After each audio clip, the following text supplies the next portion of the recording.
তার বাবা বেঁচে ছিল না, চাচার কাছে মানুষ হয়েছিলেন। তার চাচা ছিল বিরাট বড় লোক, বাদশা। চাচার মানে ভাতিজাও বড় লোক, কিন্তু বাপ বেঁচে ছিল না।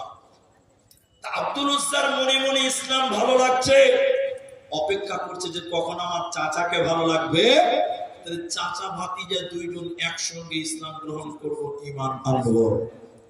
কিন্তু দেখতে দেখতে দেখতে দেখতে অনেক দিন চলে গেল, চাচা ঈমান আনছে না। আল্লাহ রাসূল মক্কা ছেড়ে মদিনা চলে গেল। বাবা শুনেন ইতিহাস। আব্দুল উজ্জা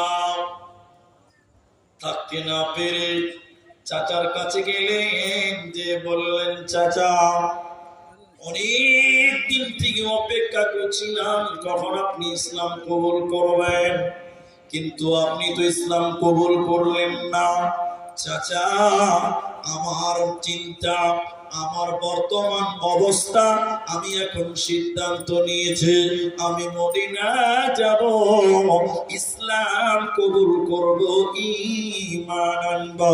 চাচা তুমি যদি ইসলাম কবুল করতে চাও আমার সঙ্গে মদিনার পথে চলো। আমার আব্দুল উজ্জার চাচা রেগে গিয়ে বলল, না আমি তো যাবই না, তুমি যদি আমাকে ছেড়ে ইসলাম কবুল করতে মদিনা চলে যাও। ভাতিজা আব্দুল উজ্জা শুনে নাও, আমি তোমাকে যা কিছু দিয়েছি সব কিছু আমাকে ফেরত দিয়ে দাও। আব্দুল উজ্জা তখন মুসলমান নয়, গলার মালা খুলে দিয়ে দিল, আপনার কিনা টাকা পয়সা যা ছিল দিয়ে দিলাম, হাতে আংটি ছিল খুলে দিয়ে দিলাম।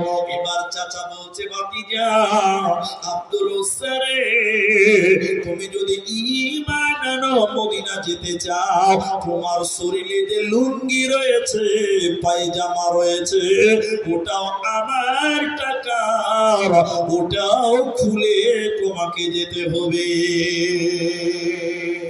আব্দুল উজ্জাকে ভয় দেখাচ্ছে, এই ল্যাংটা হতে বলবো তাহলে তো ল্যাংটা হতে পারবে না, মানে ঈমান আনতে পারবে না।